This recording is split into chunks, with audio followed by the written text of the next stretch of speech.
Now on the Senate floor, California Senator Alex Padilla giving remarks. Listen.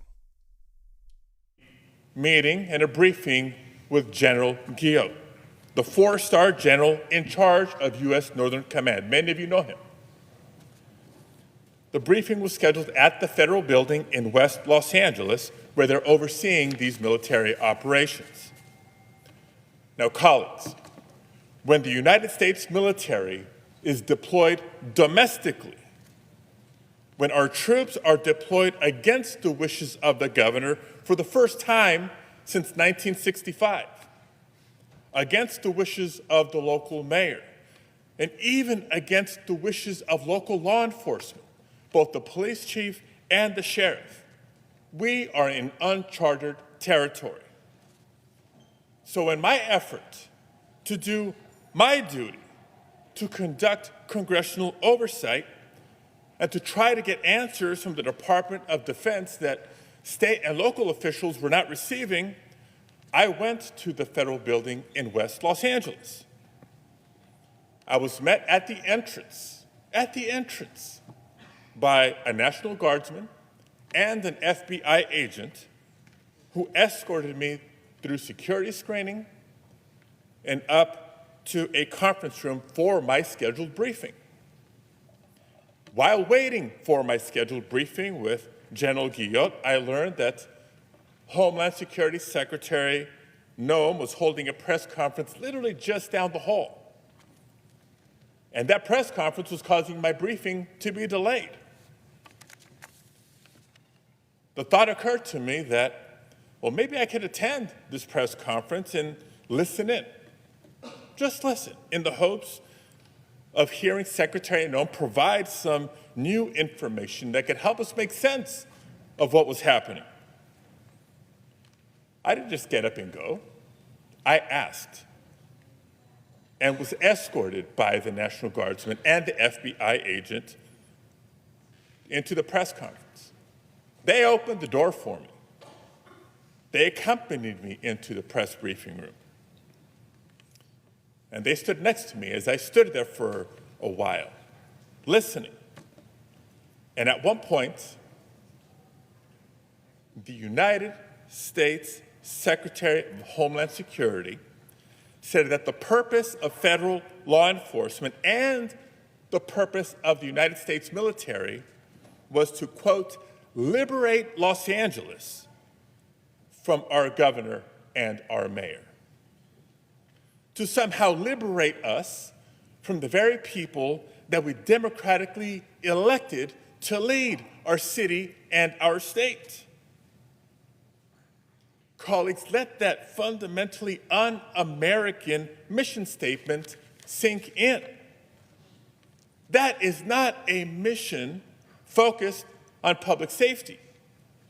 And that simply is not and cannot be the mission of federal law enforcement and the United States military. To my colleagues on both sides of the aisle, are we truly prepared to live in a country where the president can deploy the armed forces to decide which duly elected governors and mayors should be allowed to lead their constituents? Is that really the precedent that we're okay with setting? As Secretary Noem herself said last year when she was governor of North Dakota, at the time she said, quote, if Joe Biden federalizes the National Guard, that would be a direct attack on states' rights. That was Governor Noem, now Secretary Noem. Now, throughout this country's history, we've had conflict, we've had tumult, but we've never had a tyrant as a commander-in-chief. And that is not by coincidence. It's because the American people have always been willing to speak up and exercise their First Amendment right to protest, especially when our fundamental rights have been threatened. And as the proud son of immigrants from Mexico, it's that same right that I came to revere when marching through the streets with my family and my friends in 1994 in Los Angeles, protesting against the vile anti-immigrant rhetoric that was growing in California at that time. It was that year that a Republican governor was up for re-election and was down in the polls. And he turned to scapegoating immigrants to try to improve his political standing and his re-election chances. That fight is what inspired me to leave an engineering career behind and dedicate myself to trying to influence our government and our politics. So I've seen this before. California has seen this before. So last week, when I heard something so blatantly un-American from the Secretary of Homeland Security, a cabinet official, of course I was compelled, both as a senator and as an American, to speak up. But before I could even get out my question, I was physically and aggressively forced out of the room, even as I repeatedly announced I was a United States Senator and I had a question for the Secretary. And even as the National Guardsman and the FBI agent who served as my escorts and brought me into that press briefing room stood by, silently, knowing full well who I was. You've seen the video. I was pushed and pulled, struggled to maintain my balance.